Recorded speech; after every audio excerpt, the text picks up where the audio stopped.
पहला प्रकार है शांत भाव, दूसरा भाव है दास्य भाव, तीसरा भाव है शाख्य भाग, चौथा भाव है वात्सल्य भाव और पांचवा भाव है माधुर्य भाव। उदाहरण के लिए नारद आदि मुनियों ने भगवान की शांत भाव से आराधना किया। और जो दूसरा भाव है दास्य भाव, तो दास्य भाव में सबसे प्रथम नाम किसका आता है? हनुमान जी महाराज का आता है। हनुमान जी दास बन करके भगवान की कथा सुनने लगे। और आपको बता दें, जब राम जी साकेत धाम जाने लगे तो राम जी ने कहा हनुमंत लाल आप भी चलो। हनुमान जी ने कहा कि अरे वहां पर प्रभु आप मिलोगे? हाँ हाँ मैं मिलूंगा। देखो हनुमान मैं तो मिलूंगा लेकिन मेरी कथा वहां पर नहीं मिलेगी। हनुमान जी ने कहा बस महाराज तब मुझे नहीं जाना है, मैं जाने वाला नहीं हूं, मैं नहीं जाऊंगा। जहां पर आपकी कथा नहीं है वहां जाकर के क्या करूंगा। इसलिए तो साधक ने कह दिया, क्या कहा? प्रभु चरित्र सुनवे को रसिया, प्रभु चरित्र सुनवे को रसिया, राम लखन सीता मन वसिया, राम लखन सीता मन वसिया। तो मानो हनुमान जी क्या है? प्रभु चरित्र सुनवे को रसिया। कहीं भी भगवान की कथा होती है तो सबसे पहले श्रोता बन के कौन आते हैं? श्री हनुमंत लाल। यत्र यत्र रघुनाथ कीर्तनम तत्र तत्र कृत मस्तकांजलि। जहां जहां भगवान की कथा होती है ना बंधुओं, तो हनुमान जी सबसे पीछे आकर के श्रोता बन करके बैठ जाते हैं, सुनने लगते हैं। ये दास्य भाव है। अब आप विचार करो कि भारत का नहीं पूरे विश्व का कोई भी कथावाचक हनुमान जी को कथा सुनाने का सामर्थ्य नहीं है, क्योंकि ज्ञानी नाम अग्रगण्यम, ज्ञानियों में भी ज्ञानी है। जितेंद्रियम बुद्धिमताम वरिष्ठम, जितेंद्रिय हैं, बुद्धि में श्रेष्ठ हैं। लेकिन जैसे ही भगवान की कथा होती है तो चाहे जैसी भी कथा हो सबसे पहले सुनने के लिए आकर के बैठ जाते हैं। ये दास्य भाव है। तीसरा भाव है साख्य भाव। भगवान को अपना सखा बना लो। और भगवान को सखा बनाने के लिए जो है दशरथ, कौशल्या, देवकी, वसुदेव, नंद, यशोदा आदि ने भगवान की वात्सल्य भाव से उपासना किया है। साख्य भाव से जो है सुदामा जी ने भगवान की उपासना किया है।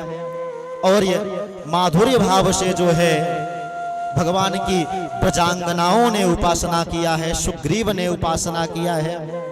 ये भगवान को प्राप्त करने के संसाधन हैं। और ध्यान दीजिएगा बंधुओं, रामायण और भागवत में अंतर है। श्री रामचरितमानस में 4 श्रोता हैं और 4 वक्ता हैं, और भागवत जी में 6 श्रोता हैं और 6 वक्ता हैं। जो रामचरितमानस है उसमें 4 वक्ता और 4 श्रोता हैं। काकभुषुंडी जी ने गरुण को श्रवण कराया, और भगवान भोलेनाथ ने मैया पार्वती को सुनाया, और याज्ञवल्क जी ने भरद्वाज जी को सुनाया, और तुलसी बाबा ने अपने मन को सुनाया। शांतम शांताय सुखाय तुलसी रघुनाथ गाथा। तो 4 श्रोता और 4 वक्ता रामचरितमानस में हैं। लेकिन भागवत जी की जब कथा की बात आती है तो यहाँ 6 श्रोता और 6 वक्ता है। सबसे पहले भागवत जी की कथा श्री नारायण ने ब्रह्मा बाबा को श्रवण कराया था, और ब्रह्मा जी ने जो है अपने परम प्रिय पुत्र श्री नारद जी को श्रवण कराया था। और नारद जी ने वेद व्यास को श्रवण कराया, और वेद व्यास जी ने सुखदेव जी को श्रवण कराया, और सुखदेव जी ने परीक्षित जी को श्रवण कराया, और सूत जी ने सौनकादिक 88,000 ऋषियों को श्रवण कराया। आइए अब हम सब आप भी भागवत की कथा में प्रवेश करते हैं।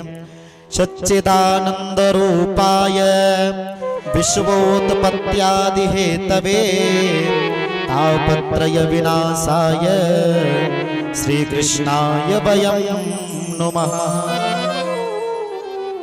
सतधन चितधन आनंद घन। भगवान है कैसे? तो सत्य के स्वरूप में है, चित्त के स्वरूप में है, आनंद के स्वरूप में हैं। और भगवान करते क्या है, विश्वोत्पत्त्यादि हेतवे, विश्व का पालन पोषण और संघरण तीनों के जो हेतु हैं, विश्वोत्पत्त्यादि हेतवे।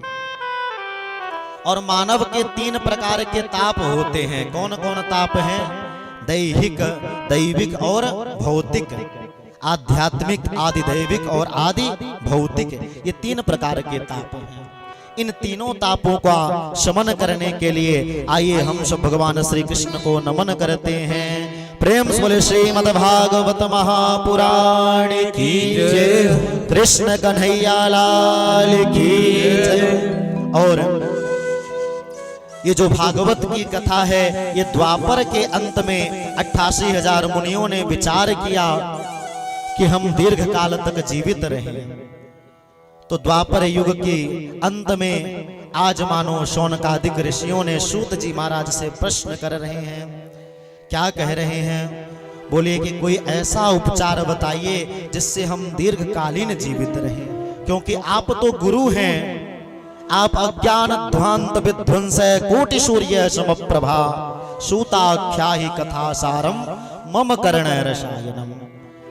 हमारे कानों में एक ऐसी कोई रसायन औषधि बता दीजिए जिसका पान करके हमारा पाप ताप और संताप नष्ट हो जाए।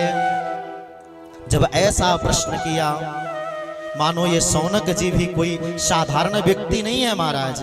कहा, कथामृत रसस्वाद कुशलः शौनको नैमिष्ये आसीनम महामतिम यस्य अगाध बुद्धि। मानो महामतिम है